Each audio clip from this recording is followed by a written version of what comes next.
ڕێبەری ئاینی بودایی دەلەیلاما دەڵێت هیوا لە تاریکترین ڕۆژگارەکاندا دەدۆزمەوە و سنگ دەخەمە سەر ڕۆژە هەرە پرشنگدارەکان و لۆمەی گەردوون ناکەم. ئازیزان سڵاوتان لێبێت. زایاڵی دەنگی ئەمریکا لە واشنتنەوە بە کۆمەڵێک جوانی و هەوڵی داهێنان و ئومێدەوە بە دیدارتان شاد دەبێتەوە.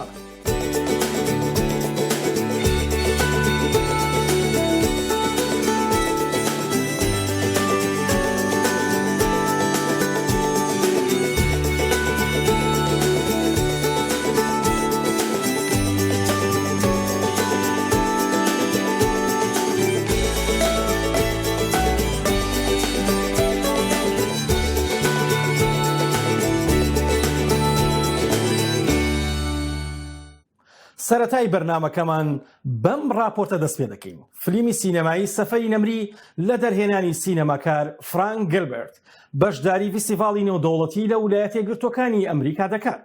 ناسر حەسەن لەم فلیمەدا هەم بەرهەمهێنەرە و هەم ڕۆڵیش دەبینێت. شایانی باسە ناسر حەسەن خاوەنی چەندین کاری سینەماییە و تەلەڤیزیۆنی و هاوکات کاری ناوازە لە بواری تەلەڤیزیۆنیدا بەنێوبانگە و چەندین زمانی جیاوازیش کاری سینەمایی کردووە. خاوەنی چەندین خەڵاتە و ساڵانێکی زۆرە سەرقاڵی کاری سینەمایە. بۆ زایاڵە ئەحمەد زێباری بەسەریکردنەوە. پیاوێکی کورد لە گرتوخانەی ئەبوو غرێب خۆی ڕزگار دەکات و دەگەیەنێتە سەر شاخەکانی کوردستان. دواتر دەچێتە تورکیا و لەو وڵاتە بۆ ماوەی 7 ساڵ بەهۆی نەبوونی بەڵگەنامەکانی وەک پاسپۆرت و ناسنامە زیندانی دەکرێت. دواتر ئازادی دەکەن و خۆی دەگەیەنێتە ئەمریکا و تەواوی چیرۆکی زیندانی ئەبوو غرێب و لە سێدارەدانی هاوڕێکانی دەگێڕێتەوە. ئەمە چیرۆکی ڕاستەقینەی فیلمی سینەماکار ناسر حەسەنە وەک خۆی باسی لێوە کرد. ناوبراو وەها باسی فیلمەکە دەکات. ئەو فیلمە ئێستا قبول کرا لە فیستیڤاڵی واشنتن لە 2021 مانگی یەک لەوێ نمایشێکرێتن. بێژگەلەوە کە وەزعی کۆرۆنا باشە بێ لە وڵاتانی ئەمریکا کۆمپانیایەکە لە سەرانسەر وڵاتانی ئەمریکا پەخشیەکە اینجا لە ئەوروپا اینجا لە کوردستان لە داهاتوو.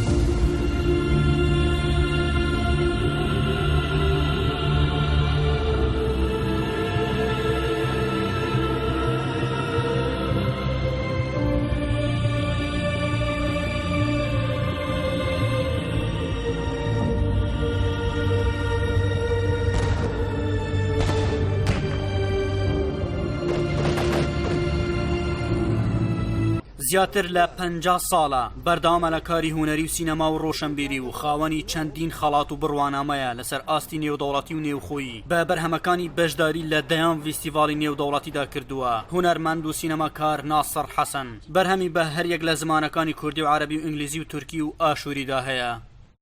زمانەکان ئینگلیزی، ئاشووری، تورکی، عەرەبی، طبعاً بێژگە کوردیەکە ئیشم کردووە پێیان بێگومان سوودم لێ وەرگرتووە لە کارەکانم. لە ساڵی هێشتا مەدەم من فیلمێک بە ئینگلیزیم کردای گرێس یعنی دیگلە چەندین فیستیڤاڵ من بەشداریم کردووە یعنی لە ژیانم لە 50 ساڵی ڕابردوو لە وڵاتە عەرەبیەکان وڵاتانی کەندا و بە شێوەیەکی تایبەتی و بیانیەکان بەڵێ چەندین خەڵاتی ڕێزلێنانم وەرگرتووە وەکو ئەزمونونەکەی خۆم یعنی پێ 4 ساڵ لە فیستیڤاڵی ئیسکەندەریەی نێودەوڵەتی لە میسر خەڵاتێکی ڕێزێنیانیان دا بە من لەبەرەوە تێپەڕبوونی 50 ساڵ لەسەر بەردەوامیم لە کاری هونەری و ڕۆشنبیری و لە ڕاگەیاندن لە تەلەڤیزیۆن لە سینەما. ئەحمەد جێباری دەنگی ئەمریکا هەولێر. سینەماکارێکی کورد دەبێتە دادوەری یەکێک لە باشترین فیستیڤاڵە نێودەوڵەتیەکان لە ئەمریکا. بۆ یەکەمین جارە خانمە سینەماکارێکی کورد لە شاری سلێمانیەوە ببێتە ئەندامی لیژنەی دادوەری 45 هەمین فیستیڤاڵی فیلمی نێودەوڵەتی لە ئەتڵانتا لە ئەمریکا. فیستیڤاڵی ئەتلانتا یەکێکە لەو فیستیڤاڵانەی کە هەماهەنگی دەکەن لەگەڵ ڕێوڕەسمی سینەمایی ئۆسکار. ئێستاش خاتولینا میوانی زایاڵەیە. لینا خانم کاتت باش بەخێر بێ بۆ زایاڵی داهێنان. زۆر سپاس بۆ ئێوە. زۆر سپاس دەکەم. هەر بژی. لینا خان هەڵبەت ئێوە ئێستاکە بوون بە دادوەری فیستیڤاڵێکی گەورە لە ئەمریکا لە ئەتلانتا. پێمان خۆشە لە زاری خۆتەوە بۆمان باسکەی ئەم فیستیڤاڵە چەند فیستیڤاڵێکی گرنگە هەم بۆ کورد و هەم بەشداری ئێوە وەکو کوردێک خانمە کوردێک لەو فیستیڤاڵەیە لە شاری ئەتلانتا لە جۆرجیا. زۆر سپاس کاگاسۆ. فستیڤاڵی ئەتلانتا لە جۆرجیا لە ئەمریکا. ئێمە لەبەرەوەی هەماهەنگێکی زۆر باشمان لەگەڵ زۆربەی فستیڤاڵە جیهانەکانە هەیە بە تایبەت فستیڤاڵی ئەتلانتا و ناشڤیل. ئەتلانتا ئەم ساڵ لە خولی 44 پێیان خۆش بوو کە من وەکو ڕپرزەنتەری فستیڤاڵ و هەمیش وەکو یەکێک لە جوورەکان لە فستیڤاڵەکەدا بەشدار بم کە ئەوە بوو بە ئیمێلی ڕسمی پەیوەندیان بە منەوە کرد لە فستیڤاڵەکەەوە و منیش بە خۆشحاڵیەوە ئەو داواکاری ئەوانم قبول کرد.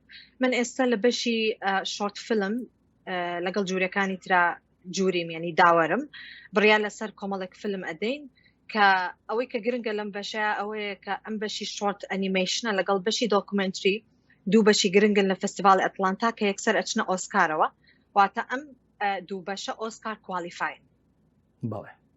بەڵێ چۆن ئەم دەرفەتە دروست بوو؟ چۆن توانرا پەیوەندیکی ئاوا دروست بکرێت کە خانمێکی کورد ببێ بە دادوەر لە فیستیڤاڵێکی ئاوا گەورەی ئەمریکایە؟ سپاس. ڕاستەکەی ئێمە هەماهەنگی زۆر باشمان هەیە وەکو پێشتری ژوتم لەگەڵ زۆربەی فستیڤاڵە جیهانەکان بە تایبەت ئەوانەی کە ئۆسکار کوالیفاین. ئەم دەرفەتە بۆ من یەکەم لە ڕێگەی فستیڤاڵی فیلمی نەدۆڵتی سلێمانیەوە بوو و دواتریش بۆ پێی کە لە نزیکەوە پار یەکێک لە با بڵێن ئەندامی فستیڤاڵەکەیان کە ژنێک بوو بە ناوی کیمبرلی لێرە لە فستیڤاڵی سلێمانی ئامادە بوو لە نزیکەوە من ئەناسێت و با بڵێن ئاگاداری ئیش و کارەکانی منەوەکو بەڕێوەبەری بەرنامەڕێژی فستیڤاڵی فیلمی نەدۆڵتی سلێمانی. بڵێ هەڵبەت بەداخەوە ئێستاکە ئەم ساڵ هەواڵی ئەومان بیست کە فستیڤاڵی سلێمانی ساز ناکرێت بەهۆی بڵاوبوونەوەی ڤایرۆسی کۆڤید-19ەوە بەڵام گرنگی و باخی فستیڤاڵی سلێمانی فستیڤاڵی سینەمای سلێمانی هەم لە لای هاوڵاتیان لە هەرێمی کوردستان و هەم لە لای بیانەکانیش هەم لە لای ئەو کەسانی کە سەردانی فستیڤاڵەکەکەن بە تایبەتی ئەوانی ئەوروپا و ئەوانەی ئەمریکا دەتوانی بۆمان باسکەی؟ بەڵێ ڕاستەکەی فستیڤاڵی فیلمی نەدۆڵتی سلێمانی بۆ پێی کە من لە یەکەمین لە سەرەتاوە من یەکێک بووم لە ئەندامانی دامەزرێنەری فستیڤاڵەکە هەتا ئێستا با بڵێن میوانانی دەرەوە جوورەکان فیلممیکەرەکان کە بەشداریەکەن لە فستیڤاڵی فیلمی نەدۆڵتی سلێمانی بەڕاستی کە لە ناو فستیڤاڵەکەوانێ تووشی شۆکە بن لە هەموو ڕوویەکەوە هەم لە ڕووی پێشوازیکردنەوە هەم لە ڕووی فیلمەکانەوە کە ئەیبینن ئۆدیەنسەکە کە بەشداریەکەن لە فستیڤاڵەکە ئەتوان بڵێن بە شێوەیەکی گشتی لە کواڵەتی فستیڤاڵەکە زۆر زۆر ڕازی شتێکی زۆر گرنگ هەیە کە ئەمێ باسی کەم پار ئێمە کۆمەڵێک لە با بڵێن ئەندامی فستیڤاڵە گەورەکانی کێک لەوانە ئەتلانتا و ناشڤیل و فستیڤاڵی زەگریب لە کرواتیا فستیڤاڵی با بڵێن دووسە فستیڤاڵی ئۆسکار کوالیفای تر بوون بەشداریان کرد لێرە ئێمە بەمەبەست ئەوانمان بان کردبوو لەبەرەوەی تەقیمی فستیڤاڵەکە بکەن چونکە ڕاستەکەی تەقیمکردنی فستیڤاڵ تەقیمکردنی ئیشی خۆت لە ڕێگەی خۆتەوە نابێت لە ڕێگەی ئەو کەسانەوە ئەبێت کە خۆیان داوەری ئەو کارە بن ئەوان با بڵێن ئەندامی ممبەری ئۆسکارن بۆیە پێشیانەوترێت فستیڤاڵی ئۆسکار کوالیفای ئێمە کۆمەڵێک لەو ممبەرانەمان بان کرد کە لە نزیکۆ فستیڤاڵەکە ببینن هەڵسەنگاندن بۆ فیلمەکان لە هەموو ڕوویەکەوە بکەن ئەوان چیان کرد لە کۆتاییە سرتیفیکەیتیانە بە فستیڤاڵەکە ئێمە با بڵێن لەو سرتیفیکەیتەیە کۆمەڵێ خاڵیان نووسیوە کە زۆر یەک ئەگرێتەوە لەگەڵ فستیڤاڵە کوالیفایەکان لەگەڵ فستیڤاڵە ئۆسکار کوالیفایەکان ئەمان بە شێوەیەکی ڕسمی کە مۆری ڕسمی پێوەیە و کە لەلایەن ئەتوان بڵێم بە شێوەیەکی ڕسمی لە فستیڤاڵەکان و نێردراوە بۆ ئێمە ئەمان ئەڵێن کە ئەبێ فستیڤاڵی فیلمی نەدۆڵتی سلێمانی ببێت بە ئۆسکار کوالیفای لە میدڵ ئیستا یعنی یەکێک بێ لەو فستیڤاڵانەی کە پشتی پێ ببەسرێت کە لە ڕێگەی ئێرەوە لە ڕێگەی فستیڤاڵی سلێمانیەوە فیلمی کوردی ئەتوان بڵێم فیلمی عەرەبیش لەسەر ئاستی میدڵ ئیست لەم فستیڤالەوە بنێردرێتە ئۆسکار و فستیڤالەکانی تریش. زۆر سپاس لیناخان بۆ ئەو کاتی پێتبەخشین بۆ زایاڵی داهێنان هەر بژین. زۆر سپاس بۆ ئێوە، مەمنون، سپاس بۆ کاتێ بە منتان بەخشی. زۆر سپاس دەکەین، ئێمە زیاتر.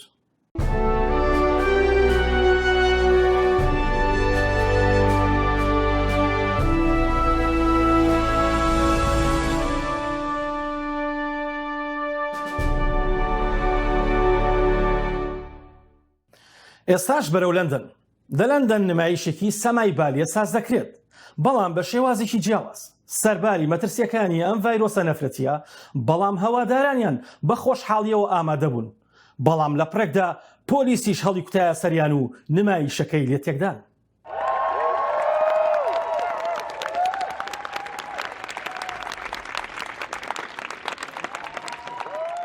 نمایشێکی سەمای بالێ لە لەندەن لەلایەن دوو سەماکاری بالێەوە سازکرا کە ئەندامی ڕۆیال بالێ بوون.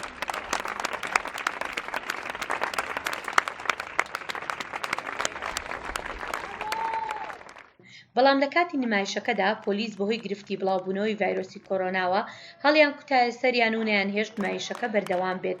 لە هەمان کاتدا بینەران و هەوادارانی نمایشەکە بە چەپڵەڕێزان و ناڕەزایی بەرامبەر ئەم هەڵوێستەی پۆلیس گوزارشتیان لە هاودەنگی خۆیان کرد بۆیان.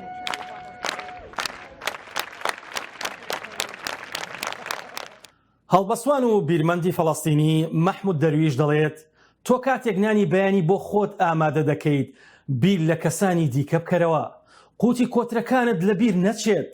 تۆ کاتێک جەنگەکانی خۆت دەجەنگیت بیر لە کەسانی دیکە بکەرەوە، ئەوانە لە بیر مەکە کە داوای ئاشتی دەکەن.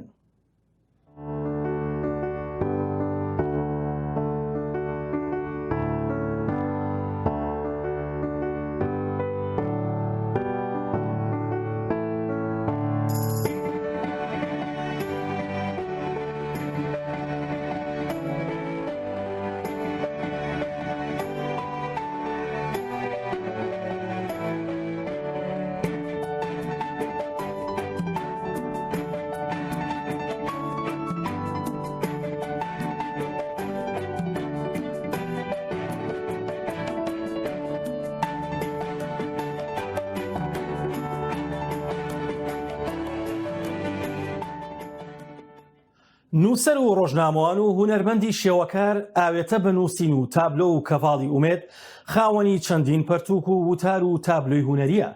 ڕێباز مەجید بۆزایەڵە سەردانی ماڵە خەیاڵ ڕەنجینەکەی شاخەوان سەدیقی بۆ کردین لە سلێمانی. شاخوان سدیقم لەدایک بووی 1983 شاری هەڵەبجێ شەهیدم، دەرچوو پێمانگای هونەرە جوانەکانی سلێمانیم بە شێوەکاری. لە ساڵی 98ەوە بۆ یەکەم جار دەستم بە چالاکیەکانم کرد لە بواری هونەری وێنەکێشانە لە هەڵەبجێ شەهید لەگەڵ کۆمەڵی هاوڕێ ساڵانە بۆ یادی بەسەرکردنەوەی کیمیابارانی هەڵەبجە دەستمان بە کردنەوەی پێشەنگا هەریەکەمان بەپێی ئەزمون و بۆچوونی خۆی تعبیرمان لەو کارە سات و لەو مەرگە ساتە کرد کە بەسەر شاری هەڵەبجە هاتووە. دواتر بۆ نەو چالاکیەکانی کە کۆمەڵە پێشنگای ترمان کردەوە. نازانم بە سوودفە بوو یا حەزێکی شاراوە بوو لە پشمنەوە تێکەڵاوی ناو دنیای خوێندنەوە بووم. لەوێەوە کتێبم ناسیوە ئەو حەز و تێکەڵاو بوونم لەگەڵ کتێب وای لێکردم کە قاڵ ببمەوە لە ناو خوێندنەوەیە و هەمیشەش تەبیعەتی ئینسان وایە کە وەرەگرێ پێویستی بەدانەوە هەیە. سێ کتێبی ترم کە سیانەیە ئامادە کردووە کە هەمویان کاری ڕۆژنامەنووسی ئەدەبین لەگەڵ کۆمەڵێکی زۆر لە ئەدیب و نووسەرانی کورد کە سیانەن بە ناوی چێژی خوێندنەوە، چێژی نووسین، چێژی گێڕانەوە کە ئەم سێ کتێبە سەرچاوەیەکی باشن لە ناو کتێبخانەی کوردیا بۆ کەسانی کە بەحس و لێکۆڵینەوە ئەنووسن، بۆ کەسانی کە ئەو گەنجانی کە سەرەتای خوێندنەوەیانە. هەموو ئەو ناخۆشیانە ینی بە دیوێکە ناڕەحەتی و چەرمەسەریە، بەڵام بە دیوێکی کەیە ئەکرێ بکرێ بە کاری داهێنان، ئەکرێ بکرێ بە کاری هونەری. ینی من لە هەندێک نووسینی ترا باسیەوەم کردووە کە ڕاستە جەنگ و شەڕ و ماڵوێرانی و نەهامەتی ئەمانە شتە ناشرینەکان کە مرۆڤیانکە، بەڵام هەمیشە ئەمانە پرسیار لەگەڵ خۆیانایەنن و هەمیشە پرسیار دروستەکەن و خەڵکی وشیار لە ناو ئەمانەیە ئەمانە کاتەوە بە کەرەستە بۆ شتی تر. یعنی جەنگ و ماڵوێرانکاری لە دنیا زۆر داهێنانی گەوریان کردووە. ئەگەر سەیری مۆزەخانەکانی دنیا بکەین زۆرن و تابلۆ گەورانەی کە لە دنیا ناوبانگی گەوریانەیە جەنگ هۆکاری سەرێکی دروستکردنیان بووە. لە ماڵەوە بۆ خۆم زۆر جار خەریکی وێنەکێشانە بم و وەکوتم لە قوتابخانە لەگەڵ قوتابیەکانم زۆر خەریکی وێنەکێشانە بم. بەڵام پرسیارە جدیەکە ئەوەیە کە وێنەکێشان لە ناو ڕۆحی منایە و ینی زۆر جار لە چاخانەیەک لە کافتریایەک لە شوێنێک کە بەتاڵە بم یا زۆر جار خەڵکیشم لەگەڵە گەر قەڵم کاغەزێکی لێوێ دەست بە سکێچێکەکەم. ئەمە دەرخەریەوەیە کە من ئەگەر چی وەکو عملی لە تابلۆدا بڕاوم بەڵام ڕۆحیەن هەمیشە لە ناو تابلۆیان و خاوەنی کتێبخانەیەکی باشم لە بواری هوەری شێوەکاری ئەم بە نووسین ئەم بە کوڕاساتی چۆنێتی فێربوونی هوەر و مەداریسە هوەریەکان و خاوەنی تابلۆگەلێکی زۆرم کا لە هاردوو لە ئەوانەیە پاراستومە بەردەوام مەچمەوە سەریان.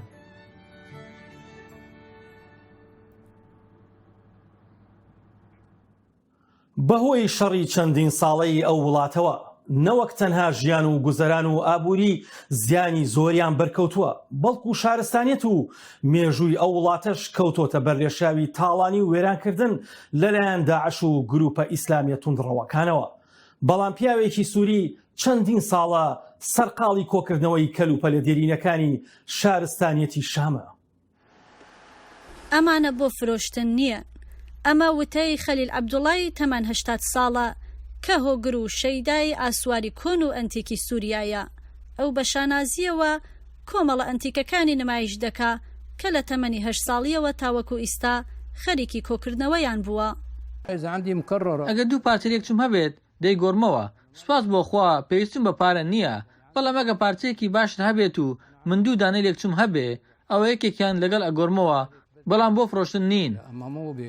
عەبدوڵا وەک خاوەنی کۆمپانیایەکی گواستنەوەی بار و کەلوپەل دەرفەتی ئەوەی هەبووە کە لە سەرانسەری دنیادا سەفەر بکە. ئەمەش یارمەتی دەربووە بۆ بەدەستهێنانی پارچە دەگمەن و بەهادارەکانی. ئەو دەڵێت دۆزینەوە و کڕینی پارچەکان زۆر جار ئاسان نەبووە بۆی و بە زەحمەت پارەی پاشەکەوت کردووە بۆ کڕینی پارچەیەک لەمانە. بۆ نمونە جارێکیان پارچەیەکم حەز لێ بوو بەڵام پارەم نەبوو بیکڕم، چونکە دەبوایە لە چێشخانەیەکی نزیق دیمەشق خەڵک بانگهێشت بکەم. بانگهێشتەکەش 5,000 لیرەی سووری تێدەچوو، بۆیە بانگهێشتەکەم هەڵوەشاندەوە لە جاتیەوە پارچەیەکم پێکڕی. ئەمڕۆ کۆکراوەکانی خەلیل عەبدوڵا باڵاخانەیەکی سێقاتی پڕ کردووەتەوە. ئەو ناچار بوو ئەم شوێنە بکڕێت بۆ ئەوەی کۆمەڵە ئەنتیکەکانی کە زیاتر لە 10,000 پارچە دەبن لێرەدا جێگەیان بکاتەوە. عەبدوڵا دەڵێ پێش ئەوەی ئەم شوێنە بکڕم کۆکراوەکانم هەموو شوێنی ماڵەکەمانی پڕ کردبووە و هاوسەرەکەشم بەمە دڵخۆش نەبووە. یەکێک لە پارچە دڵخوازەکانی عەبدوڵا خەنجەرێکە کە لە ساڵی 1870 دروستکراوە. ئەم خەنجەرە لەلایەن هاوڕێیەکی خێزانیەوە کە ڕۆژەگارێک لەگەڵ فەرانسیەکاندا شەڕی کردووە بە دیاری پێشکەشی عەبدوڵا کراوە. کاتێک شەڕی سووریا هەڵگیرسا عەبدوڵا نیگەرانی کۆکراوەکانی بوو چونکە ماڵەکەی لە بەرەکانی شەڕ نزیک بوو. هەروەها ئەو کاتەش خۆی لە قاهیرە بووە، بۆیە ئەو پشت بە کوڕەکەی دەبەستێت کە بە یارمەتی 30 پیاوی دیکە ئەنتیکەکانی باوکی بەرەو شوێنێکی پارێزراوتر دەگوێزێتەوە.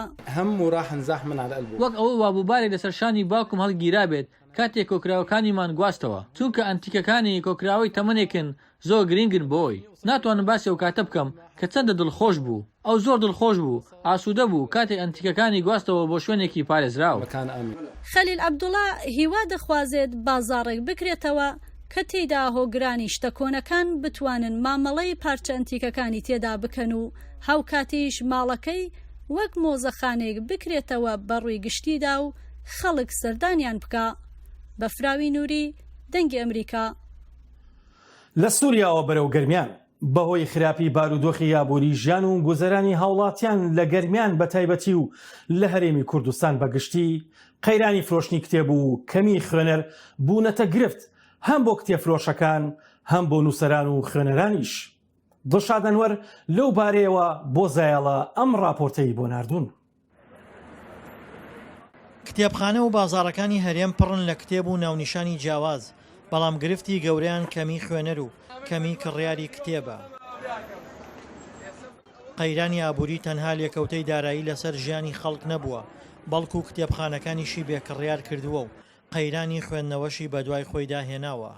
زۆربەی ئەو کەسانە کە کتێبە خوێندنەوە هەندێک لایانی پەیوەندیدارە بە ژیانیانەوە بە خاطرەوە خوێنەری تەلەبەیەگە ناچارە بەهۆی زانکۆ یا بەهۆی مەکتەبەکەی کتێب خوێنێتەوە بەڵام کەم کەسمان هەیە لە فەراغی خۆیان خەریک کتێب خوێندنەوە بێت یان بۆ وەرگرتنی زانیاری خەریک خوێندنەوە بێ وتم ئەمەش ئەگەڕێتەوە بۆ کولتورەکە دروستمان نەکرد و لایەنێکی تری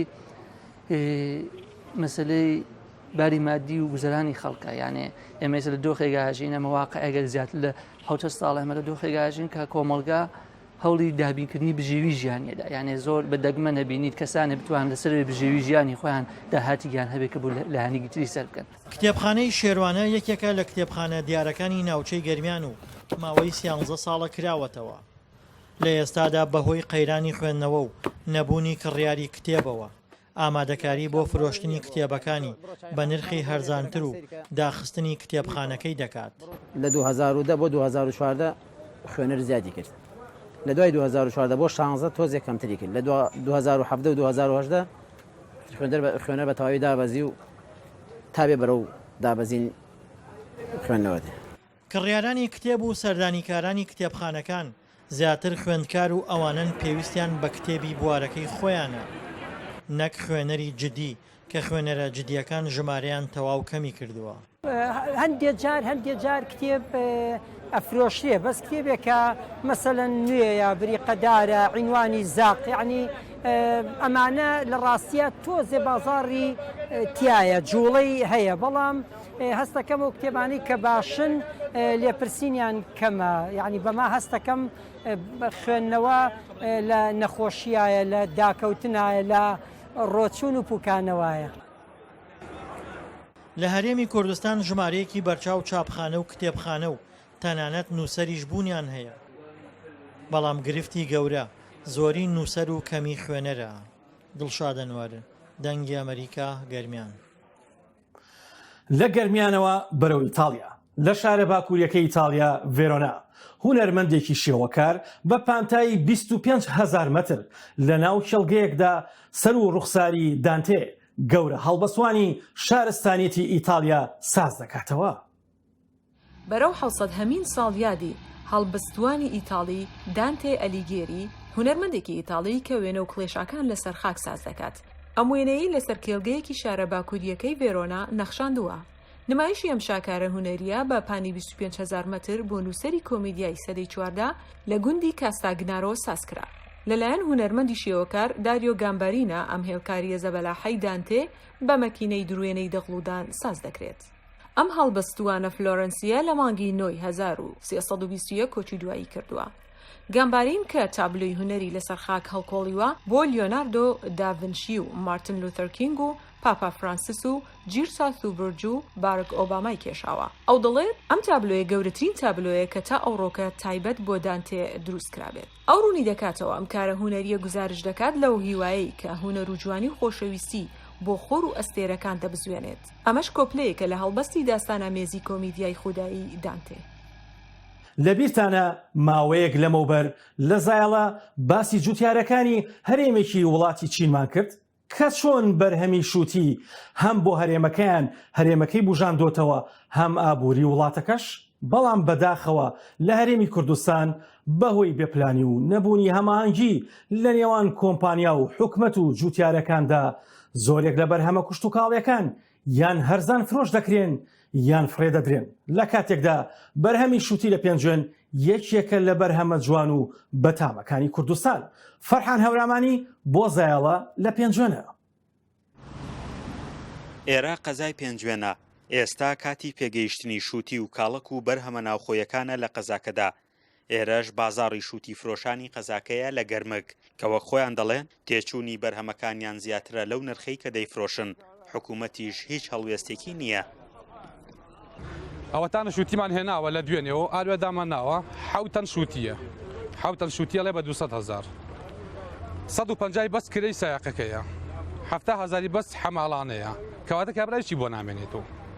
جا داواکاریمان ئەوەیە چارەسەرێ بۆ ئەم فەلاعانە دۆزنەوە بازەرن نەکەن خەڵکی ئیسفادە لە ئێماکە خوار بۆ خۆمان نا هەزارەها خەڵکی ڕەش و ڕوودەی ئیسفادە لە فەلاحی پێنجوێنەکات. ئەم دیمەنانە چەند سەد مەترێک لە دووری ئەو بازاڕەوەیە کە شووتیەکانی تێدا دەفرۆشن.